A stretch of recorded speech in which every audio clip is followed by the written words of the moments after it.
Assalamualaikum warahmatullahi wabarakatuh. Selamat pagi anak-anak ibu tersayang. Berjumpa lagi dengan Ibu Eti Kurniati dari SDN Mulyasari 1. Apa kabar anak-anak ibu?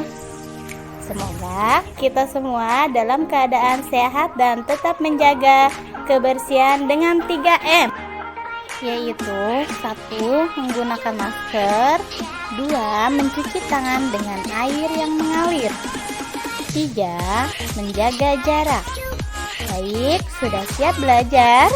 Sebelum belajar, mari kita berdoa dulu. Bismillahirrohmanirrohim. Robbi jidni ilman warjukni fahman. Kita akan belajar kelas 3, tema 3, subtema 1, aneka benda di sekitarku, pembelajaran 2.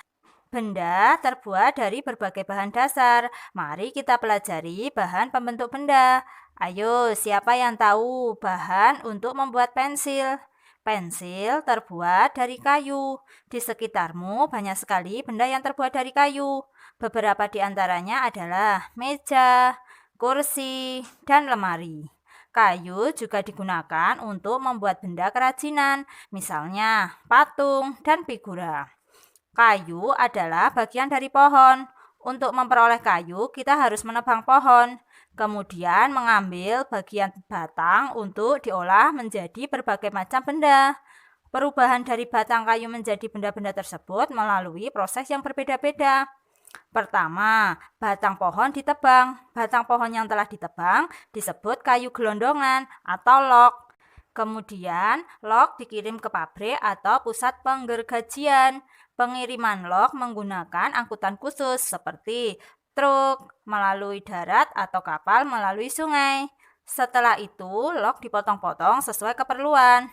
Untuk menghindari jamur dan serangga yang dapat menyerang kayu, maka kayu perlu dikeringkan.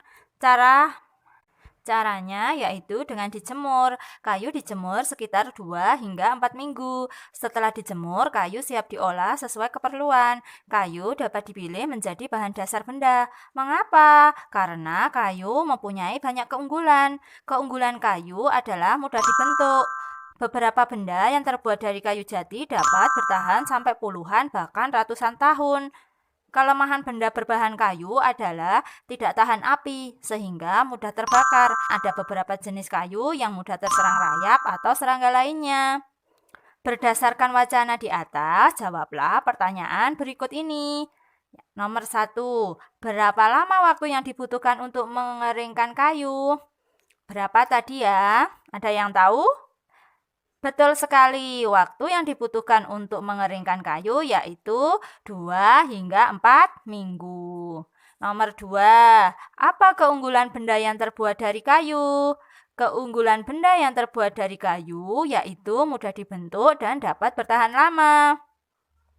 Nomor 3, apa kelemahan benda yang terbuat dari kayu? Apa tadi ya? Kelemahannya yaitu mudah terbakar dan mudah terserang rayap atau serangga lainnya. Nomor 4, kalian pasti bisa. Nomor 4 yaitu tuliskan contoh benda yang terbuat dari kayu. Apa ya? Yap, betul. Ada kursi, meja, lemari, dan masih banyak lagi. Wah, kalian hebat. Kamu telah membaca cara mengolah kayu. Kayu diolah menjadi benda-benda yang dipakai sehari-hari. Tuliskan dan lengkapi dengan gambar pada kotak berikut. Bagaimana pembuatan benda-benda dari kayu berdasarkan bacaan halaman 12 dan 13 tadi. Proses pengolahan kayu yang pertama yaitu penebangan. Batang pohon ditebang. Batang pohon yang telah ditebang disebut kayu gelondongan atau log.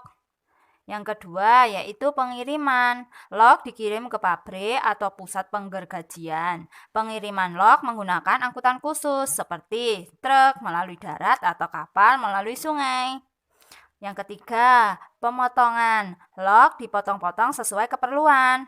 Setelah itu, yang keempat, penjemuran. Untuk menghindari jamur dan serangga yang dapat menyerang kayu, maka kayu perlu dikeringkan. Caranya yaitu dengan dijemur. Kayu dijemur sekitar 2 hingga 4 minggu.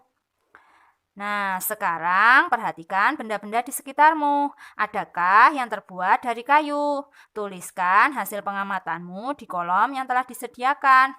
Ada apa saja ya? Yang pertama ada meja. Apa guna meja? Gunanya untuk meletakkan barang atau makanan. Yang kedua, ada kursi. Gunanya untuk duduk atau penumpang. Yang ketiga, ada lemari, gunanya untuk menyimpan aneka barang.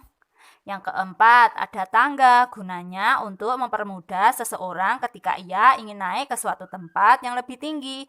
Nah, kalian lanjutkan ya, cari benda lain di sekitar kalian yang terbuat dari kayu.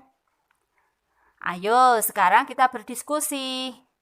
Desa tempat tinggal Siti dan teman-teman mempunyai hutan. Di dalam hutan tersebut terdapat beraneka jenis pohon. Fungsi hutan antara lain untuk menyerap air hujan. Hutan menyimpan air hujan tersebut dalam jumlah yang banyak. Namun ketika hutan digunduli membuat aliran air terganggu. Hal ini menyebabkan air menggenang. Akhirnya terjadi banjir yang mengalir ke pemukiman penduduk. Kebutuhan benda dari kayu yang terus meningkat mengakibatkan kebutuhan akan bahan kayu terus meningkat. Setiap tahun banyak pohon yang ditebang untuk mendapatkan kayu. Terkadang ada sekelompok orang yang menebang pohon tanpa izin. Kegiatan ini disebut penebangan liar. Semakin lama jumlah pohon di hutan semakin berkurang. Nah, bersama suatu masalah dengan tujuan mencapai keputusan bersama untuk menyelesaikan masalah tersebut. Sekarang bermusyawarahlah bersama teman atau anggota keluargamu untuk menjawab pertanyaan berikut. Di desa Siti banyak penebangan liar. Bagaimana cara mengatasinya? Caranya bisa dengan 1. Mendirikan kawasan lindung. Yang kedua, melakukan penindakan pada para penebang hutan. Yang ketiga, memberi pendidikan terhadap masyarakat tentang perlindungan hutan. Nomor 2, apa yang terjadi jika penebangan liar tidak dihentikan? Jika tidak dihentikan, penebangan liar akan mengakibatkan 1.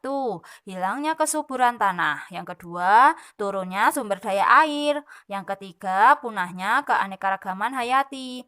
Yang keempat, mengakibatkan banjir. Dan yang kelima, mengakibatkan global warming. Nah, bagaimana cara mengembalikan hutan seperti semula? Yaitu dengan reboisasi. Apa itu reboisasi? Reboisasi adalah penanaman kembali hutan yang gundul. Kamu telah bermusyawarah bersama teman atau anggota keluargamu tentang penebangan liar. Tuliskan pengalamanmu bermusyawarah ya.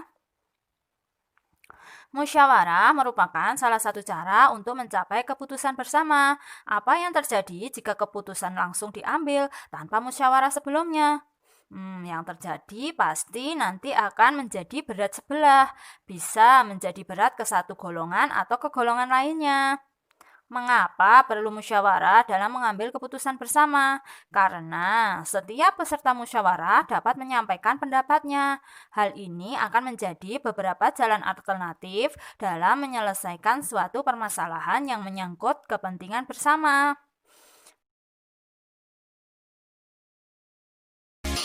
Nah, anak-anak, mari kita mengisi lembar kerja berikut ini. Mengerjakan secara mandiri dan bertanggung jawab.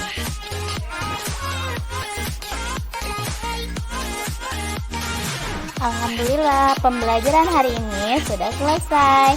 Semoga ilmu yang Ibu sampaikan dapat bermanfaat.